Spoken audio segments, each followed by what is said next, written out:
बहुत पुराने जमाने की बात है जब एक शहर में दो दोस्त रहते थे। एक का नाम फरहान था और दूसरे का नाम असद। दोनों बचपन से साथ बड़े हुए थे और उनकी दोस्ती की हर कोई तारीफ करता था। लोग कहते थे कि फरहान और असद की दोस्ती की मिसाल कम मिलती है। दोनों एक दूसरे के लिए कुछ भी कर सकते थे, या कम से कम यही सबको लगता था। फरहान एक सीधा सादा और दिल का साफ इंसान था। उसके वालिद एक छोटे से कपड़े के कारोबार में थे और उनकी कमाई ठीक ठाक थी। फरहान अपने माँ बाप का इकलौता बेटा था और वो उसे बहुत प्यार करते थे। उसने अच्छी तालीम हासिल की थी और अब अपने वालिद के साथ कारोबार में हाथ बंटा रहा था। फरहान की एक बहन भी थी जिसका नाम नूर था। नूर बहुत खूबसूरत और नेक लड़की थी। फरहान अपनी बहन से बहुत मोहब्बत करता था और उसका पूरा ख्याल रखता था। असद दूसरी तरफ एक चालाक और महत्वाकांक्षी इंसान था। उसके वालिद का एक छोटा सा सराफा का कारोबार था, लेकिन असद हमेशा अमीर बनने के सपने देखता रहता था। वो फरहान से बहुत जलता था क्योंकि फरहान का परिवार उससे थोड़ा बेहतर था। लेकिन असद अपनी इन भावनाओं को छुपा लेता था और फरहान के सामने बहुत अच्छा दोस्त बनकर पेश आता था। फरहान को असद की असलियत का जरा भी अंदाजा नहीं था। दोनों दोस्त रोजाना मिलते और साथ वक्त गुजारते। कभी बाजार जाते, कभी किसी दोस्त के घर, कभी मस्जिद में। फरहान असद को अपना भाई मानता था और उससे अपनी हर बात शेयर करता। असद भी बाहर से बहुत अच्छा दोस्त बनकर रहता, लेकिन अंदर से वो हमेशा फरहान को नीचा दिखाने की फिराक में रहता। एक दिन फरहान के घर एक बड़ी खुशी की खबर आई। उसके वालिद के एक बड़े सौदे में अच्छा मुनाफा हुआ था। फरहान के वालिद ने सोचा कि अब वक्त आ गया है कि वो अपने बेटे की शादी की तैयारी शुरू करें। उन्होंने फरहान से बात की और एक अच्छे खानदान में रिश्ते की तलाश शुरू की। फरहान ने यह खबर अपने दोस्त असद को बताई। असद भाई, अब्बू मेरी शादी की बात कर रहे हैं। मुझे तो अभी और इंतजार करना था, लेकिन वो कहते हैं कि सही उम्र है। असद ने बाहर से खुशी जाहिर करते हुए कहा, यह तो बहुत अच्छी बात है यार, तुम्हारी शादी होनी ही चाहिए। मैं तुम्हारे लिए बहुत खुश हूँ। लेकिन अंदर ही अंदर उसका दिल जल रहा था। वो सोच रहा था कि फरहान की जिंदगी में सब कुछ इतना आसान क्यों है। कुछ हफ्तों बाद फरहान का रिश्ता तय हो गया। लड़की का नाम आयशा था और वो एक इज्जतदार खानदान की बेटी थी।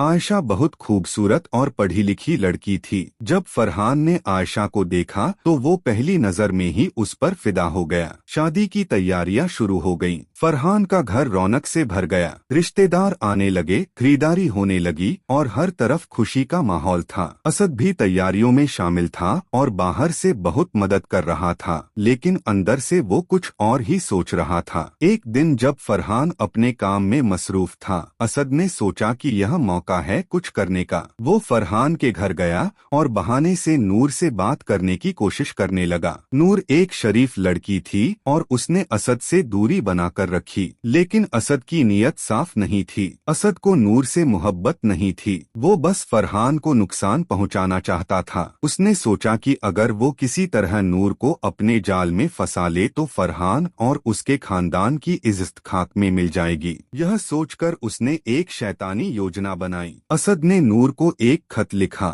उस खत में उसने ऐसी बातें लिखी जैसे वो नूर से मोहब्बत करता हो। उसने लिखा कि वो उससे शादी करना चाहता है और अपने दिल की बात फरहान को नहीं बता सका। यह खत उसने एक नौकरानी के जरिए नूर तक पहुंचाने की कोशिश की, लेकिन किस्मत को कुछ और ही मंजूर था। वो नौकरानी नूर तक पहुंचने से पहले फरहान की अम्मी को मिल गई। जब फरहान की अम्मी ने वो खत पढ़ा तो उनके होश उड़ गए। उन्हें यकीन नहीं हो रहा था कि असद, जिसे वो अपना बेटा मानती थीं, उनकी बेटी के बारे में ऐसी हरकत कर सकता है। फरहान की अम्मी ने फौरन अपने शौहर को खत दिखाया। दोनों बहुत परेशान हो गए। उन्होंने सोचा कि यह बात फरहान को बतानी चाहिए, लेकिन फिर उन्हें फिक्र हुई कि फरहान को बहुत सदमा लगेगा। आखिरकार उन्होंने फैसला किया कि फरहान को सच बताना जरूरी है। जब फरहान घर आया तो उसके वालिदैन ने उसे बुलाया और वो खत दिखाया। फरहान ने जब खत पढ़ा तो उसे अपनी आंखों पर यकीन नहीं हुआ। उसका सबसे अच्छा दोस्त, जिसे वो भाई मानता था, उसकी बहन के साथ ऐसी हरकत कर सकता है।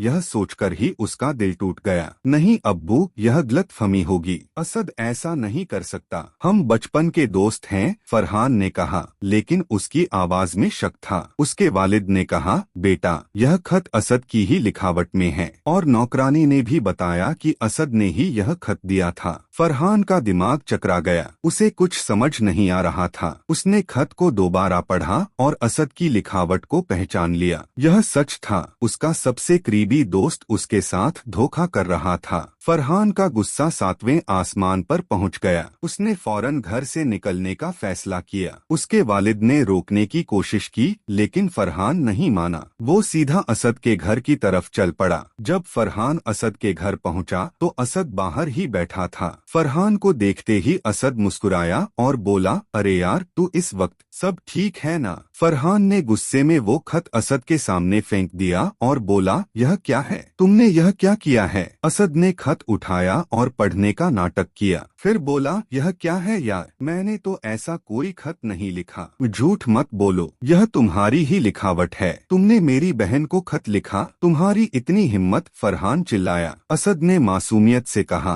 फरहान, मुझ पर यकीन करो, यह कोई गलतफहमी है। शायद किसी ने मेरी लिखावट की नकल की हो। मैं तुम्हारा दोस्त हूँ, मैं ऐसा कभी नहीं कर सकता। लेकिन फरहान को यकीन नहीं हुआ। उसने कहा, तुम्हारी दोस्ती आज खत्म हुई, मैं तुम्हारा मुंह नहीं देखना चाहता, और अगर तुमने मेरी बहन की तरफ दोबारा देखा भी तो अच्छा नहीं होगा। यह कहकर फरहान वहाँ से चला गया। असद वहीं खड़ा रह गया और अंदर ही अंदर मुस्कुराने लगा। उसकी योजना तो असफल हो गई थी, लेकिन कम से कम उसने फरहान को तकलीफ तो दी ही थी। फरहान घर आया और अपने कमरे में जाकर बैठ गया। उसे बहुत दुख हो रहा था। जिस दोस्त पर उसने अपनी पूरी जिंदगी भरोसा किया, वो इस तरह धोखा दे सकता है, यह सोचना ही तकलीफदेह था। उसकी आंखों में आंसू आ गए। उसकी बहन नूर ने दरवाजा खटखटाया। भैया, अंदर आ सकती हूँ? हाँ नूर, आ जाओ, फरहान ने आंसू पोंछते हुए कहा। नूर अंदर आई और अपने भाई के पास बैठ गई। भैया, मुझे सब पता चल गया, अम्मी ने बताया। मुझे बहुत बुरा लग रहा है। असद भाई के बारे में मैंने कभी नहीं सोचा था कि वो ऐसे हो सकते हैं। फरहान ने अपनी बहन का हाथ पकड़ा और कहा, नूर, तुम फिक्र मत करो, मैं हूँ ना, मैं तुम्हारी हिफाजत करूँगा। असद अब हमारी जिंदगी में नहीं आएगा। नूर ने कहा, भैया, लेकिन आपकी दोस्ती, आप दोनों इतने साल से साथ थे। फरहान ने गहरी सांस ली और बोला, जो दोस्ती धोखे पर बनी हो वो दोस्ती नहीं होती। असद ने मेरा भरोसा तोड़ा है और यह मैं कभी माफ नहीं कर सकता। अगले कुछ दिन बहुत मुश्किल से गुजरे। फरहान की शादी नजदीक आ रही थी, लेकिन उसका दिल बहुत भारी था। उसे अपने दोस्त की याद आती रहती थी, लेकिन साथ ही असद की हरकत का गुस्सा भी था। शहर में खबर फैल गई कि फरहान और असद की दोस्ती टूट गई है। लोग तरह तरह की बातें करने लगे। कुछ लोगों ने असद से पूछा तो उसने झूठ बोला कि यह कोई गलतफहमी है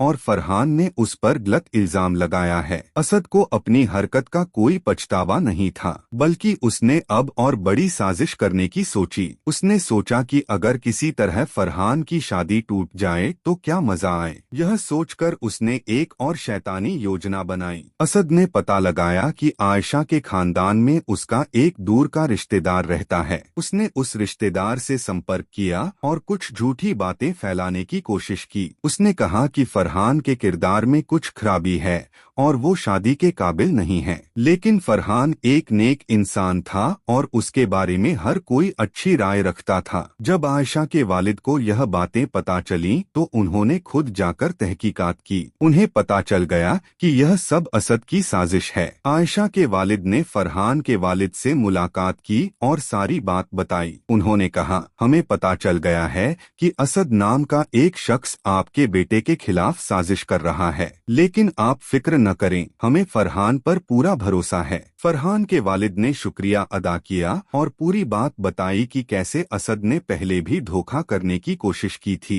दोनों खानदानों ने मिलकर फैसला किया कि वो असद की इन हरकतों को नजरअंदाज करेंगे और शादी की तैयारियां जारी रखेंगे। शादी का दिन आ गया। पूरा घर सजा हुआ था। रिश्तेदार और दोस्त आए हुए थे। फरहान दूल्हे की शक्ल में तैयार था। उसके चेहरे पर खुशी थी, लेकिन कहीं न कहीं असद की याद उसे परेशान कर रही थी। उसने सोचा था कि उसकी शादी में उसका सबसे अच्छा दोस्त उसके साथ होगा, लेकिन अब वो दोस्ती खत्म हो चुकी थी। शादी की रस्में शुरू हुई, निकाह पढ़ा गया और फरहान और आयशा शौहर बीवी बन गए। सब लोग खुश थे और मुबारकबाद दे रहे थे, लेकिन तभी बाहर से कुछ शोर सुनाई दिया। असद शादी की जगह पर आ गया था। वो नशे में था और जोर जोर से चिल्ला रहा था, फरहान बाहर आओ, तुमने मेरे साथ धोखा किया है। लोग हैरान हो गए। फरहान के वालिद और कुछ रिश्तेदार बाहर गए। असद वहाँ लड़खड़ा रहा था और बकवास कर रहा था। असद, यहाँ से चले जाओ, तुमने काफी नुकसान कर दिया है, अब और मत करो, फरहान के वालिद ने कहा। लेकिन असद नहीं माना। उसने और जोर से चिल्लाना शुरू कर दिया, मैं नहीं जाऊंगा। फरहान ने मुझ पर झूठा इल्जाम लगाया है। फरहान अब बर्दाश्त नहीं कर सका। वो बाहर आया और असद के सामने खड़ा हो गया। असद, तुम्हें शर्म नहीं आती? आज मेरी शादी का दिन है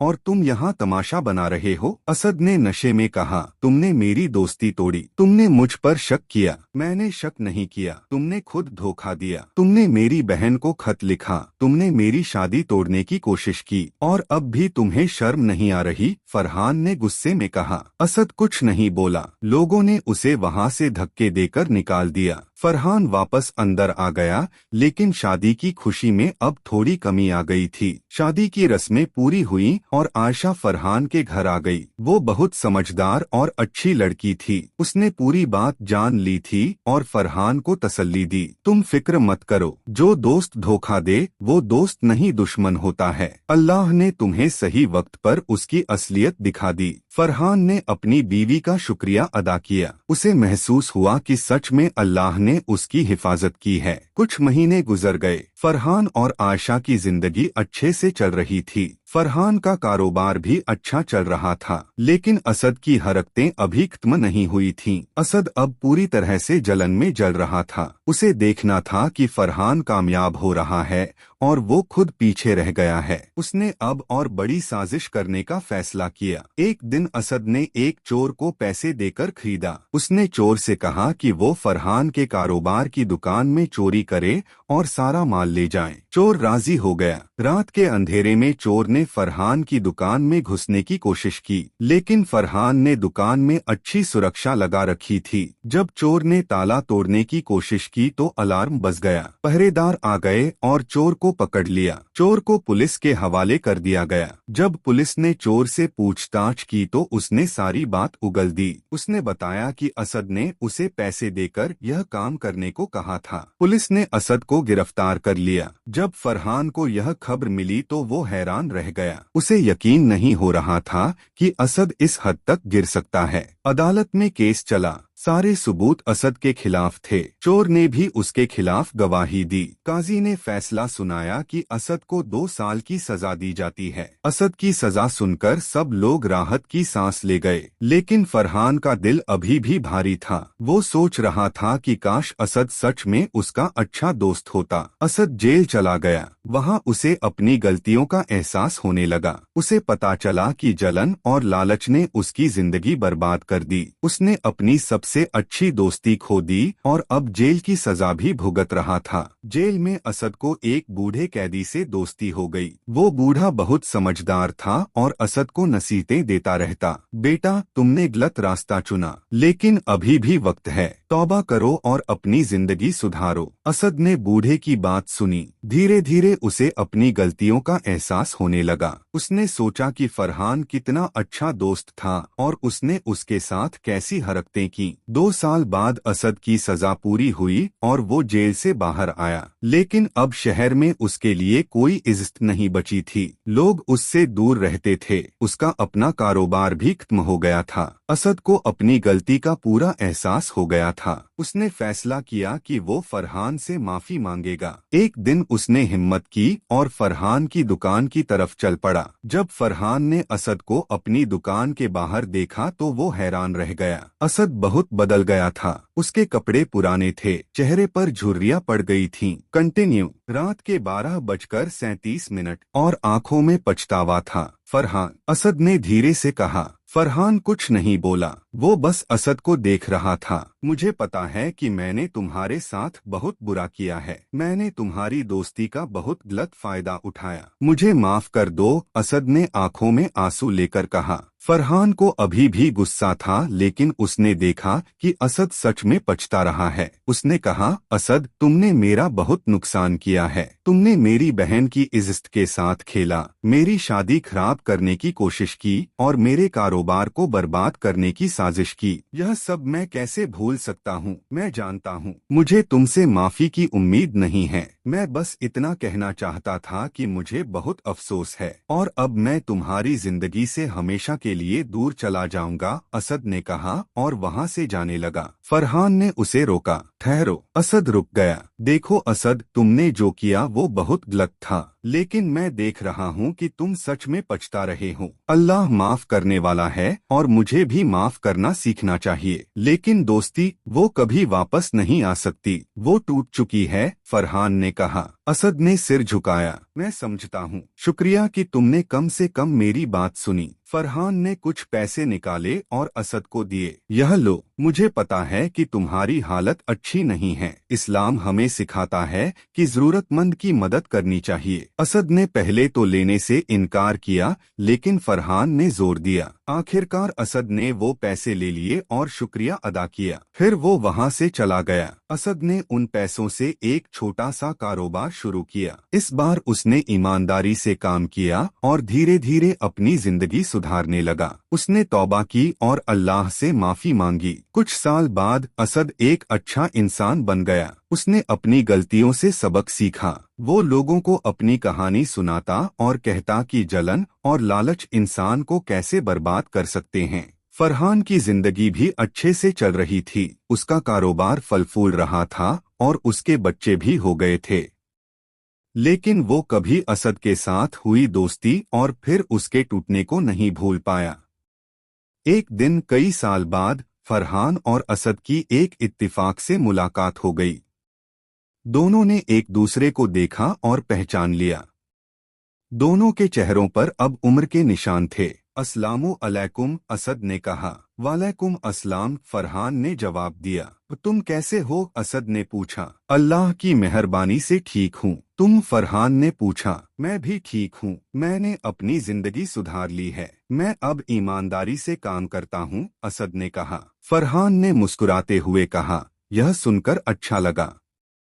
दोनों कुछ देर बात करते रहे। फिर असद ने कहा, फरहान, मैं जानता हूँ कि हमारी दोस्ती वापस नहीं आ सकती, लेकिन क्या तुम मुझे दुआ दोगे? फरहान ने कहा, हाँ असद, मैं तुम्हारे लिए दुआ करूँगा कि अल्लाह तुम्हें सीधे रास्ते पर चलाए। शुक्रिया, असद ने कहा और दोनों अलग हो गए। यह कहानी हमें सिखाती है कि धोखे का अंजाम बहुत बुरा होता है। असद ने अपने दोस्त के साथ धोखा किया और उसकी सजा भी भुगती। लेकिन जब उसने तौबा की और सुधरने की कोशिश की, तो अल्लाह ने उसे दूसरा मौका दिया। यह कहानी यह भी सिखाती है कि माफ करना बहुत बड़ी बात है। फरहान ने असद को माफ तो कर दिया, लेकिन दोस्ती वापस नहीं की, क्योंकि भरोसा एक बार टूट जाए तो दोबारा बनाना मुश्किल होता है। और सबसे बड़ी सीख यह है कि सच्ची दोस्ती में जलन और लालच की कोई जगह नहीं होती। असद ने